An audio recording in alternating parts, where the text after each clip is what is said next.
जय गुरु जी।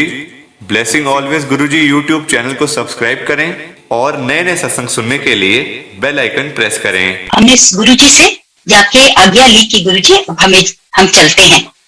तो संगत जी, गुरु जी ने देखो इतने प्यार से कहा।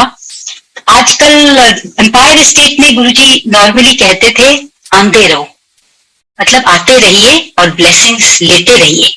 उस दिन जब हमने गुरु जी से आज्ञा ली, गुरु जी ने इतने प्यार से कहा कभी साडे वाल भी आओ ना जलंधर। और गुरु जी ने अपने एड्रेस दिया डिफेंस कॉलोनी का और कहा कभी साडे वाल भी आओ ना। हमने कहा गुरु जी जरूर आवांगे। उस वक्त हम पंजाबी कम बोलते थे, बट फिर भी हम बहुत, मेरे हस्बैंड और मैं पंजाबीज हैं, हमें समझ आती है और थोड़ी बहुत बोलते थे तब। अब तो खैर I love to speak in Punjabi. तो गुरु जी ने कहा, हमने कहा जरूर आवांगे गुरु जी। तो संगत जी, दैट वाज द बिगिनिंग। वो हमारी गुरु जी के इस अवतार में, गुरु रूप में हमारी शुरुआत थी। तो उसके बाद संगत जी, जैसे गुरु जी ने कहा था, हम जलंधर गए। कुछ बार 3-4 बार हम जलंधर गए, पर मैं आपको बताती हूँ कि जो पहली बार हम जलंधर गए, ना पहली बार, हाँ पहली बार जब हम जलंधर गए तो गुरु जी बहुत खुश हुए। गुरु जी बहुत खुश होते थे जब आप उनको प्यार देते थे, और इसीलिए बार बार कहा जाता है कि आप परमात्मा को, गुरु जी को सिवाय प्यार के कुछ नहीं दे सकते, और आपके सच्चे प्यार के अलावा किसी और चीज की वैल्यू ही नहीं है, कि परमात्मा को वही चाहिए। बाकी जो भी कुछ हम उनको देते हैं वो सब उन्हीं का दिया है। तो हम पैकेज करके फिर उनको चढ़ा देते हैं, सेवा के नाम पर कर देते हैं, वो सब उन्हीं का दिया है। वो भी सही है, जहां जरूरत है वहां करिए, पर सबसे ज्यादा गुरु जी को सिर्फ प्यार चाहिए। और हमने देखा है कि कैसे बच्चे की तरह गुरु जी का चेहरा खिल जाता था जब आप, मतलब genuinely you just did small things for him. So हम जब गए तो गुरु जी बहुत खुश हुए, और जो थोड़ी बहुत वहां संगत बैठी थी तो गुरु जी कहते इन्हें मिलन आयन, एक फौजी ने, एक गुरदासपुर आयन। Guru ji loved faujis, and why he loved faujis, बहुत संगत ने बताया है कि जो फौजी होते हैं ना, उनकी लाइफस्टाइल बहुत ही स्ट्रेट फॉरवर्ड, ऑनेस्ट और सिंपल होता है। उनको कभी भी ऐसी जरूरत नहीं पड़ती कि वो किसी तरह की मैनिपुलेशंस करें अपना, just to achieve certain aims. कभी भी उनको ऐसी जरूरत नहीं पड़ती। तो that is what Guru ji life, कि आप कैसे अपनी लाइफ जिए, hard working, simple, straight forward, honest, और किसी के टोस पे मत खड़े होइए। डू नॉट ट्रबल एनीबडी, ना ही किसी का हक मारिए। And most of the faujis you will see are like that. I'm not saying only faujis are like that. Guruji loves all his संगत, पर फौजियों को प्यार करने का सबसे बड़ा एक कारण ये था। एंड ऑल्सो कि सेवा और समर्पण का सबसे बड़ा उदाहरण क्या है? That you can sacrifice your life. There is no other सेवा और समर्पण more than that. And every फौजी does that. और जब भी आप किसी प्रकार की सेवा करते हैं गुरुजी के लिए, गुरुजी हमेशा आपको उसका रिवॉर्ड देते हैं, किसी न किसी प्रकार की ब्लेसिंग जरूर देते हैं। तो जब फौजी इतनी बड़ी सेवा करते हैं अपने देश की, गुरुजी उनको क्यों ना प्यार करें? बहुत प्यार करते हैं गुरुजी, दिल से प्यार करते हैं।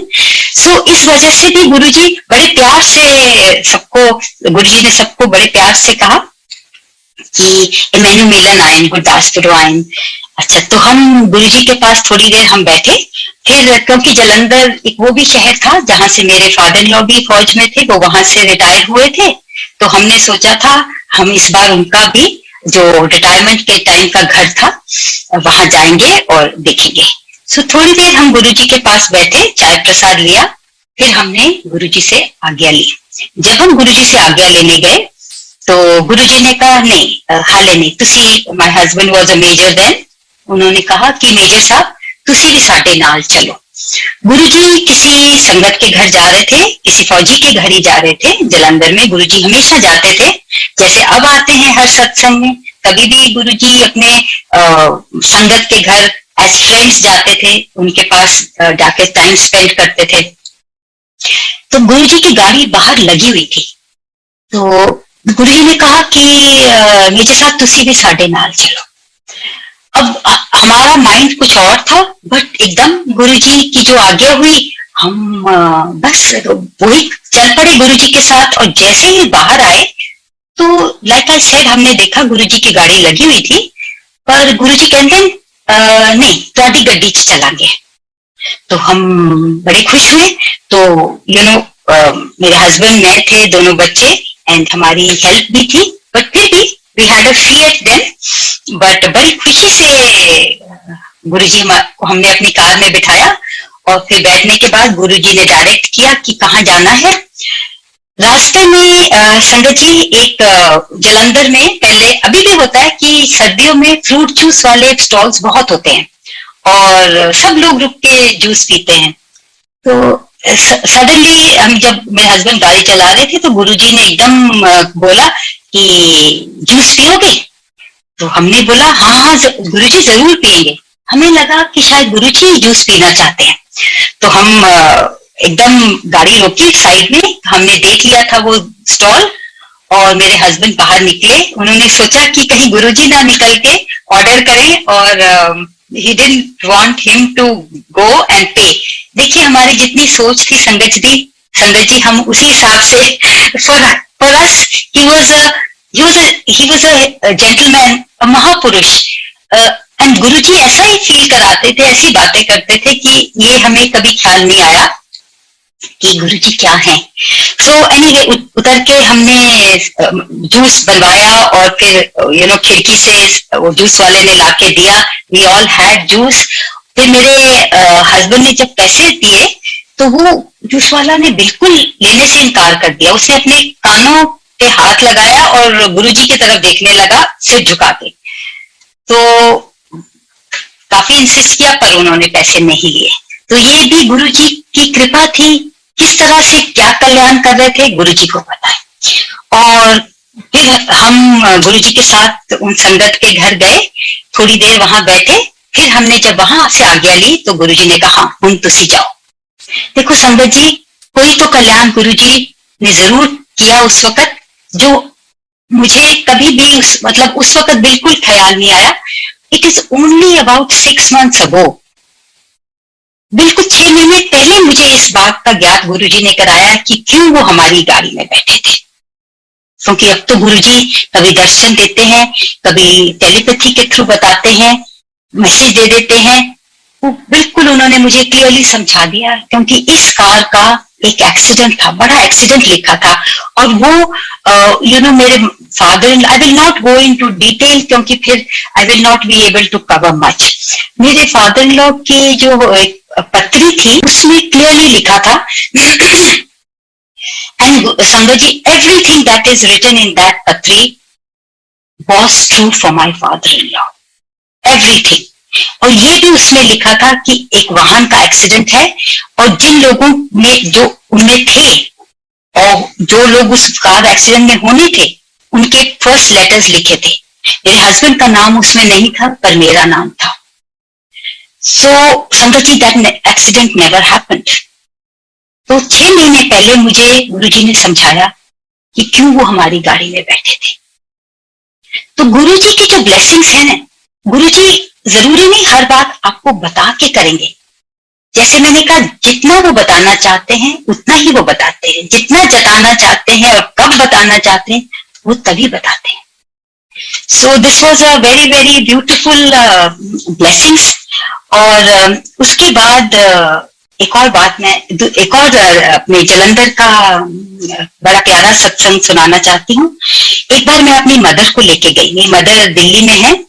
तो मैं जब उनको मिलने आई, तो उन्होंने मुझे बताया कि उनकी बैक में, मिडिल ऑफ द बैक में बहुत तकलीफ थी। मैं उनको एकदम बोला, मेरे लिए तो कोई चिंता की बात ही नहीं थी, बिकॉज मेरे पास गुरुजी थे। मैंने उनको कहा कि आप मेरे साथ चलिए जलंधर, मेरे गुरुजी हैं। तो मेरी मदर मुस्कुराई और बोली, अच्छा तू कब से गुरु वाली हो गई? मैंने कहा नहीं, आप चलिए मेरे साथ। संगत जी, गुरुजी की बहुत मेहर थी, वो चाहते थे कि मेरी मदर आए। तो मेरी मदर तैयार हो गई, मैं अपनी मदर को लेके जलंधर गई और किसी फ्रेंड के पास रही जो गुरुजी को के बहुत बहुत प्यार करते थे, गुरुजी के भक्त थे। तो जब मैं और मेरी मदर गुरुजी को मिलने गए तो फिर जैसे मैंने पहले कहा गुरुजी बहुत खुश हुए और हम बैठे हुए थे उधर, तो गुरुजी मेरी मदर को कहते हैं फिर दसो की सेवा करिए। देखिए संगत जी कैसे गुरुजी प्यार से बोलते हैं, कहते हैं आंटी की सेवा करिए। तो मेरी मदर कहती हैं कि बताया उन्होंने अपनी बैक का, तो गुरुजी कहते हैं कोई गल नहीं असि ठीक कर देने। तो गुरुजी उठ के आए और मेरी मदर के पीछे खड़े हो गए और उनकी बैक पे जोर जोर से उनकी पीठ पे उन्होंने मुखियां लगाई और उन्होंने कहा कोई गल नहीं ठीक हो जाना है। संगत जी अब मुझे अपने आप पे इतनी शर्मिंदगी होती है कि देखिए गुरुजी परमात्मा पूछ रहे हैं कि सेवा करिए और हम क्या मांग रहे हैं। और संगत जी हमें इन बातों की समझ पहले बिल्कुल नहीं थी। जो हमारा आप उसको भोलापन कहिए, अज्ञानता कहिए, उस वक्त जो गुरुजी ने पूछा, जो उसका लिटरल आंसर हमें समझ आया हमने कहा। और गुरुजी ने मतलब उनकी वो जब दिल्ली आए एकदम तो उनकी जो दर्द नहीं गई, पर उसके बाद उनको महसूस नहीं हुई। और जब कुछ महीने बाद मैं दिल्ली आई तो मैंने अपनी मदर से पूछा अब आपकी बैक कैसी है। कहते ले मैंने तो पता ही नहीं लगा, उससे खत्म हो गई। कब खत्म हुई वो पता नहीं चला उनको। तो देखिए गुरुजी कैसे मेहर करते हैं। और इसी विजिट में जब मैं अपनी मदर को लेके गई थी जलंधर, उन दिनों मुझे गायनी की प्रॉब्लम काफी एक्यूट चल रही थी। तो थोड़ी देर के बाद जैसे हम बैठे हुए थे नीचे और गुरुजी वहां दरवाजे में खड़े थे, जो किचन के बाहर का एरिया है वहां खड़े थे दरवाजे में, और मेरी तरफ देख के मुझसे पूछते हैं और सब ठीक है। तो अब देखिए संगत जी मुझे तो ये गायनी प्रॉब्लम थी और मेरे सामने गुरुजी खड़े थे, एक पुरुष खड़े थे। I could not share my gynae problem with him. तो मैंने क्या कहा गुरुजी को, मैं क्या गुरुजी नहीं सब ठीक है। कहते अच्छा। तो गुरुजी फिर मुड़े और किचन में गए और किचन में जाके गुरुजी कुछ पान के पत्ते लेके आए और वही खड़े खड़े उन्होंने जहाँ पे वो किचन के डोर के वहां खड़े थे, थोड़ी देर फ्यू मिनट्स वो वहां खड़े हुए, फिर वो मेरे पास आए। मैं नीचे बैठी हूँ जमीन पे, गुरुजी खड़े हुए और गुरुजी ने वो पत्ते अपने हाथ में लिए, अपने नजदीक लाए, उनकी तरफ देख के अपना मुंह नीचे किया, आंखें बंद की, कुछ बोला मंत्र हल्के से, मुझे नहीं समझ आया। और फिर उन्होंने मुझे वो पत्ते दिए और की कहते एले इन्हां एथे रख ले ते शामी सुट दे। एथे रख ले मतलब उन्होंने इशारा किया मुझे अपने नीचे वाले हिस्से के, पेट के नीचे वाले हिस्से में, कि यहां रख ले और शाम को फेंक देना।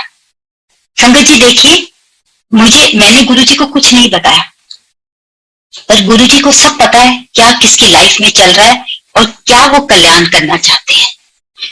संगत जी वो जो गुरुजी ने मुझे ब्लेसिंग्स दी थी वो 10 साल बाद मेरे काम आई। 10 साल बाद दिस प्रॉब्लम तो चलती रही और पर मेरी लाइफ में कोई मतलब चेंज नहीं आया। I was doing everything, my life was very active, sports, travel, हर चीज मैं करती थी, घर का काम सब कुछ, बट प्रॉब्लम तो चल रही थी। और करीब 10 साल बाद वो प्रॉब्लम बहुत ही एक्यूट हो गई। एंड तब मेरे हस्बैंड गुरदासपुर में थे, सॉरी हैदराबाद में थे, और दिस इज 99 नाउ, ये 10 साल के बाद मैं बता रही हूँ। 99 में हैदराबाद में थे, तो ये तकलीफ काफी बढ़ गई। और जब हमने डॉक्टर्स को दिखाया, डॉक्टर्स की यही राय थी कि मुझे अब सर्जरी करा लेनी चाहिए, हिस्टेरेक्टमी करा लेनी चाहिए। आर्मी वाले डॉक्टर्स की ये राय थी, हमने सिविल में की भी यही राय थी कि जितनी जल्दी हो सके मुझे ये सर्जरी करा लेनी चाहिए। क्योंकि डॉक्टर की एक बात हमेशा मेरे कानों में गूंजती है, उन्होंने कहा था ma'am the cells are changing color. There is no emergency, but the sooner you do it, the better. आपके बच्चे बड़े हो गए हैं and I don't think you need any more children, तो आपको ये हिस्टेरेक्टमी करा लेनी चाहिए, यूट्रस रिमूवल करा लेना चाहिए. तो संगत जी इट वॉज डिसाइडेड, और हमने सोचा था कि वहां कराएंगे हैदराबाद में ही, बच्चों की जो छुट्टियां होती हैं, क्योंकि 2 महीने का बेड रेस्ट तो एडवाइस किया था. तो गुरुजी के प्लान और थे. Now sangat ji, I also want to tell you, मैं फिर वापस पीछे जाऊंगी, पर मैं 10 साल आगे इसीलिए आ गई कि मैं एक सत्संग कनेक्ट कर रही हूँ. ये जो गायने प्रॉब्लम का, जो पान के पत्तों की प्रॉब्लम सत्संग है, इसको कनेक्ट कर रही हूँ. अब इन 10 सालों में गुरुजी का जो है ना ध्यान हमारे माइंड से निकल गया. गुरुजी हमारे माइंड से निकल गए. ऐसा नहीं है कि गुरुजी ने हमें छोड़ दिया, या गुरुजी तो खैर कभी नहीं छोड़ते, ना ही हमने गुरुजी को छोड़ा. और उन दिनों में ना तो हमारे पास लैंडलाइन फोन था और सेल फोन्स तो होते ही नहीं थे. और कोई ऐसी संगत नहीं थी. हम लोग अलग अलग जगह पोस्टिंग हुए, फार ईस्ट में गए, गुजरात में गए, जहां गुरुजी का कोई जिक्र नहीं था. और ना ही हम अब इतने सालों बाद कई संगत मुझे, आर्मी के फ्रेंड्स मुझे फोन करके कहते हैं, मैम तब हम भी गुरुजी को जानते थे, पर कभी हमारी आपस में बात नहीं हुई. बहुत कम संगत थी, पर फिर भी कभी किसी ने आपस में बातचीत नहीं की इस बारे में. गुरुजी से कोई कनेक्ट ही नहीं रहा. हम अलग अलग जगह जाते रहे, और गुरुजी का हमें नहीं पता कब गुरुजी दिल्ली तो खैर बाद में आए. कहने का मतलब है कि गुरुजी ना केवल हमारा मिलन हुआ गुरुजी से, हमारे माइंड से भी गुरुजी का ख्याल चला गया. ये भी गुरुजी की कोई प्लान रहा होगा. गुरुजी क्योंकि गुरुजी तो जो मैं जानती हूँ बहुत प्यार हमें दिया है, बहुत ब्लेसिंग्स दी हैं, तो ऐसा कोई कारण नहीं बना कि गुरुजी हमें छोड़ दें. पर क्यों हमारे माइंड से निकाला वो गुरुजी को ही पता है. तो पर इस दौरान इन दीज 10 years संगत जी, गुरुजी जो है दिल्ली में मेरे पेरेंट्स रहते हैं, और मेरा इन-लॉज का घर भी इधर ही है, जो अब मेरा घर है. गुरुजी अपने आप बिना बताए हमारे घर आ गए, दोनों घर आ गए. ये सत्संग बहुत ही प्यारा है और मैंने कई बार शेयर किया है. मेरे इन-लॉज के घर आए और सिर्फ घंटी बजी, मेरे फादर इन लॉ और मदर इन लॉ, घंटी बजी तो मेरी मदर इन लॉ ने खोला. और ये ऐसा परिवार है जो किसी भी बाबाज एंड गुरुज में तो यकीन नहीं करते, और किसी स्ट्रेंजर को भी ऐसे अनजान इंसान को घर के अंदर नहीं आने देते. बट गुरुजी का मैजिक है ना, गुरुजी जो चाहते हैं वही होगा. तो गुरुजी ने बेल बजाई, मेरी मदर इन लॉ ने देखा तो दरवाजा भी खोल दिया, और गुरुजी तो शी सेड यस. तो गुरुजी कहते हैं आई एम गुरुजी. अब मेरी मदर उनकी तरफ देखें, बट उन्होंने एकदम कहा कि आपके बेटे ने मुझे आपके बारे में बताया, आपका एड्रेस दिया, तो मैं मिलने आया हूं. Guruji just came in, he sat down. मेरी mother in law, father in law को भी कमरे में वो आराम कर रहे थे, उनको बुला के लेके आई, and he sat with them for about an hour. मतलब अच्छी बातें करते रहे. उन्होंने चाय पी वहां, और फिर पूछा दोनों से कि आप तुसी की करते हो सारा दिन, आप क्या करते हैं सारा दिन. तो मेरी मदर इन लॉ ने कहा कि ये तो गोल्फ खेलते हैं. तब मेरे फादर इन लॉ भी रिटायर हो चुके थे. This is early 90s. तो उनको वो बोला ये तो गोल्फ खेलते हैं, तो फिर तुसी की कर दे हो. कहती गुरुजी मैं तो गानी हाँ. कहते अच्छा. दूसरी बात है, गुरुजी को म्यूजिशियंस बहुत पसंद है, बहुत शौक था गुरुजी को म्यूजिक का, गानों का, और बड़े प्यार से हर किस्म के गाने गुरुजी सुनते थे. और उनके दरबार में भी सत्संग के बाद हर किस्म के गाने, पंजाबी गाने, गजल, फिल्म सॉन्ग सभी बजते थे. और गुरुजी खुद भी कार में कभी जाएं तो ये शब्द कीर्तन नहीं सुनते थे, ये सारे नॉन रिलीजियस सॉन्ग सुनते थे. एंड मेरे को तो नहीं कहा, बट एक संगत को गुरुजी ने ये कहा था कि मैं सारा टाइम शब्द कीर्तन ही करता रहा. he taught us the balance in life and the variety in life कि enjoy your life. ऐश करो, गुरु जी कहते थे ना, ऐश करो मीन्स जो भी जिंदगी आपको ये ह्यूमन अवतार मिला है, ह्यूमन फॉर्म मिला है, उसको इंजॉय करिए, भरपूर इंजॉय करिए और परमात्मा से जुड़े रहिए. ये धीरे धीरे ये बात समझ आए. ओके, सो कमिंग बैक, गुरु जी हमारे घर आए और मेरे इन-लॉज को ब्लेस करने आए थे कि घर को ब्लेस करने आए थे, ओनली ही नोस. बट मेरी मदर इन लॉ ने उनको 3-4 गाने सुनाए और फिर वो चले गए.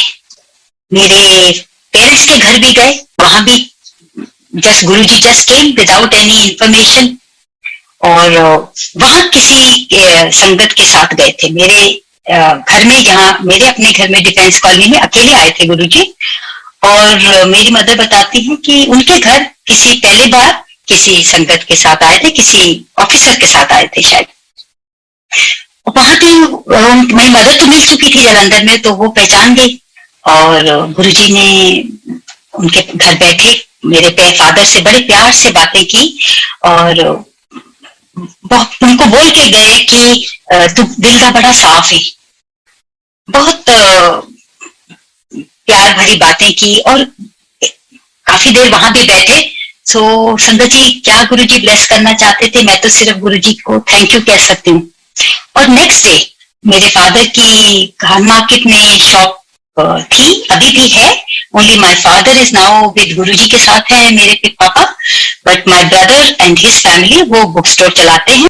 सो नेक्स्ट डे गुरुजी दुकान पे आ गए. My father was quite surprised कि वो एकदम समझ नहीं पाए कि कल तो गुरुजी घर आए थे और आज मेरे को लगता है नेक्स्ट डे या एक दिन छोड़ के शॉप पे पहुंच गए. और गुरुजी आए उनके पास और बोलते हैं मैं तेनू ब्लेस करन आया. तो संगत जी ये बात उनको इतनी समझ नहीं आई, बट ज्यादा सोचा नहीं हमने. ये चीजें कि कल्याण कितना, मैं ब्लेस करन आया, ये सारी बातें हमें ना हमने कभी सुनी थी, ना हमें पता था कि इसका क्या सिग्निफिकेंस है. So Guruji stayed at the shop for some time and he just spent some time and then left. But what is important thing, याद रखने वाली बात यह है कि गुरुजी मुझसे कह के गए मैं तेनू ब्लेस करना आया.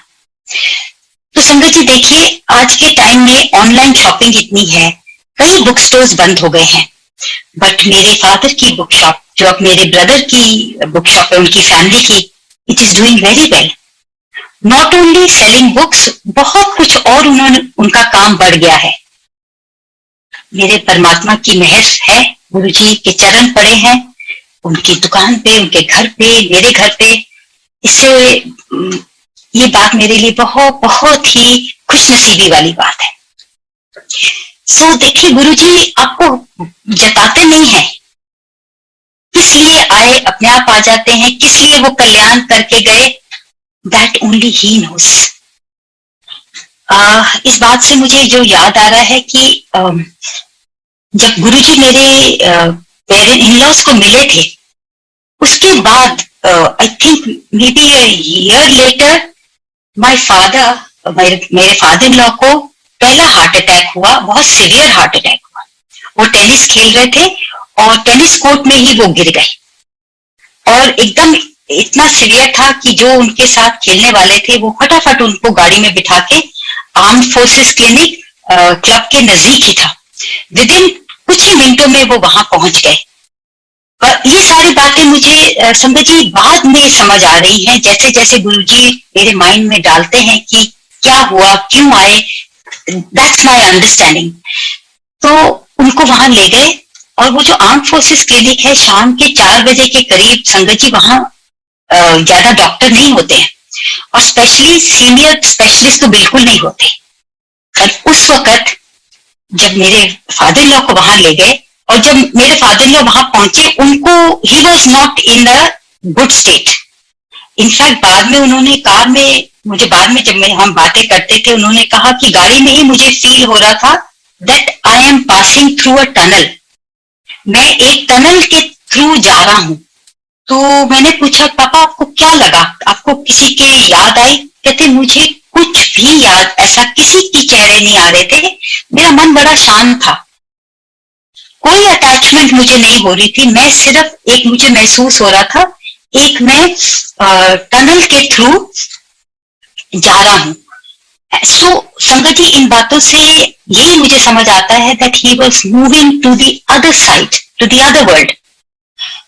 और जब वो वहां पहुंचे तो जो senior most R K specialist थे कार्डियोलॉजी के, वो किसी विजिट के लिए वहां आए थे, विजिट के लिए आए थे। और उस वक्त एक कंसाइनमेंट आना था, बाहर से इंपोर्ट किया हुआ था, जो ऐसे इंजेक्शंस थे जिनको लगाने से जो आप रिवाइव कर सकते हैं, जिसको अटैक सिवियर हुआ हो और जो इनिशियल शुरू का टाइम होता है उसमें वो इंजेक्शन हेल्प करता है रिवाइव करने के लिए। उसी दिन वो इंजेक्शन आया था। सो वो उनको वो इंजेक्शन दिया गया। और जो लेडी मेरे फादर इन लॉ को हॉस्पिटल छोड़ के आई थी, उसके बाद वो घर आई मेरी मदर इन लॉ को लेने। जब वो छोड़ के आई थी, उसने देखा था कि ग्राफ जो था बिल्कुल सीधा था, लाइन बिल्कुल सीधी थी, and her heart was sinking. But वो सीधा मेरे घर गई और मेरी मदर इन लॉ को लेके आई। कुछ नहीं कहा उन्होंने ये कहा कि उनको थोड़ी तकलीफ है, हम आइए मैं आपको हॉस्पिटल लेके चलती हूँ उनके पास। पर जब वो गई, my father in law had been revived. So Guruji blessings देने आए थे और ब्लेसिंग देके गए। आई एम वेरी श्योर उनको न्यू लाइफ देके गए, क्योंकि जैसे मैंने आपको पहले बताया, उसमें लिखा हुआ है, of course that date is mentioned in that, but ये भी लिखा है कि मेरे फादर इन लॉ को पिछले जन्म में वो एक गुजराती बिजनेसमैन थे। This same wife, same lady, उस जन्म में भी उनकी बीवी थी, इस जन्म में भी उनकी बीवी है और अगले जन्म में भी बीवी होंगी। सो संगत जी, मेरे हिसाब से तो मेरे फादर इन लॉ का जो फर्स्ट लाइफ तो हमने नहीं देखी जो पत्री में लिखी है, ये लाइफ वाज सेकंड। और जो अटैक के बाद गुरुजी ने न्यू लाइफ दी, वही लाइफ उनकी थी। तो मुझे तो यही समझ आता है, क्योंकि मेरी बुद्धि जितनी है मैं इतना ही समझ पाई हूं, मुझे गुरुजी ने इतना ही समझाया। सो देखिए, गुरुजी जब आपका कल्याण करना चाहते हैं और जब वो देखते हैं कि आपके पास ऊपर कष्ट मंडरा रहा है, वो या तो आपको बुला लेते हैं, और अगर उनको पता है कि आप नहीं आएंगे, वो खुद आपके पास आ जाते हैं। ऐसा परमात्मा, ऐसा गुरु कभी कभी देखा है हमने? तो कितनी बड़ी खुशकिस्मती है हमारी कि हमें ऐसे रब मिले हैं, ऐसे गुरु महाराज मिले हैं। तो थोड़ा सा आगे बढ़ते हैं संगत जी, बहुत कुछ है शेयर करने को, but I will use a little more time and से इसके बाद हम तो फिर जब 10 साल बाद मेरी सर्जरी हुई, मैं चाहती थी, हमने प्लान किया था कि हम हैदराबाद में ही कराएंगे, बट गुरुजी के प्लान फर्क थे। मेरे हस्बैंड तब किसी काम से दिल्ली आ रहे थे, वो इंस्ट्रक्टर थे वहां मैनेजमेंट कॉलेज में, डिफेंस मैनेजमेंट में। वो बाय एयर दिल्ली आ रहे थे, और उनके साथ जो लेडी बैठी थी संगत जी, वो डॉक्टर मित्तल थी। एम्स हॉस्पिटल, दिल्ली का जो बड़ा एम्स हॉस्पिटल है, उसकी हेड ऑफ डिपार्टमेंट थी गायनेकोलॉजी की। सो जैसे ही मेरे हस्बैंड ने बातचीत की, उनको पता चला, तो मेरी प्रॉब्लम उन्होंने उसके साथ शेयर की। तो डॉक्टर मित्तल ने कहा, आप ऐसे करिए, अभी एक नई लेजर सर्जरी आई है, आप अपनी वाइफ को दिल्ली भेजिए और मेरे पास भेजिए, मैं उनको चेकअप करूंगी, फिर हम बताएंगे क्या करना है। तो देखिए संगत जी, गुरु जी के अपने ही प्लान होते हैं, एंड नथिंग इज कोइंसिडेंस। ये बाई चांस वाली बात जो है, मैं अब कह रही हूँ उनके साथ बैठे थे, या अगर मैं गुरु जी की संगत ना होती तो कहती कोइंसिडेंटली डॉक्टर मित्तल उनके साथ बैठी थी, but I know it is not coincidental. गुरु जी चाहते थे कि मेरा जो है इलाज, मेरा सर्जरी एम्स में हो। और यहां से एक बात और हम समझते हैं कि गुरु जी कल्याण करते हैं, और कभी वो कल्याण डॉक्टर्स के थ्रू करवाते हैं, और एम्स तो गुरु जी का ही ब्लेस्ड हॉस्पिटल है। तो गुरु जी ने फिर मुझे वहां भेज दिया। मैं थोड़े दिनों बाद दिल्ली आई, डॉक्टर मित्तल को मिली, और मेरी कोई हमारी वैसे जान पहचान नहीं, बट उन्होंने जो नंबर दिया था, मैंने फोन किया, उन्होंने अंदर बुला लिया। इतनी भीड़ भाड़ थी उनके कमरे के, पर मेरे अंदर चेहरा दिखाते ही, अपना नाम बताते ही उन्होंने मुझे अंदर बुलाया and then she told me कि yes we will do a laser surgery. और संगत जी कुछ ही दिनों में मैं दिल्ली आ गई, एडमिट हो गई और मेरी सर्जरी एम्स हॉस्पिटल में हुई। और एक बात जो और मुझे उस वक्त हम समझ नहीं पाए और बहुत ही ग्रेटफुल थे कि सर्जरी के बाद इवन गवर्नमेंट हॉस्पिटल्स में चार्जेस कम होते हैं पर फीस तो ली जाती है, डॉक्टर की भी फी होती है। जो रूम रेंट था वो हमने दिया, हमें वीआईपी रूम भी मिल गया बिना किसी को कहे। संगत जी ना हमारी कोई अप्रोच थी, ना हम किसी को जानते थे। हमारी सर्जरी की डेट एकदम मिल गई, हमें प्राइवेट कमरा मिल गया। मेरे हस्बैंड नहीं थे, मैं इधर आ गई बच्चों के साथ। और फिर सर्जरी के बाद जब हमें डिस्चार्ज हुआ तो जब हमें बिल दिया गया उसमें डॉक्टर की फीस नहीं थी। हमने पूछा तो उन्होंने बोला no this there is no fee, it is only this is the bill. तो फिर हमने टेलीफोन पे मेरे हस्बैंड ने उनको शुक्रिया अदा किया और जब मैं ठीक हो गई फिर हम उनको मिलने गए और बहुत बहुत हमने अपना आभार उनको एक्सप्रेस किया। संगत जी सत्संग अच्छा लगा तो लाइक करें, शेयर करें और ब्लेसिंग ऑलवेज गुरुजी चैनल के साथ में ही जुड़े रहिए ताकि आपको गुरुजी के नए नए सत्संग सुनने को मिल सके। जय गुरुजी संगत जी।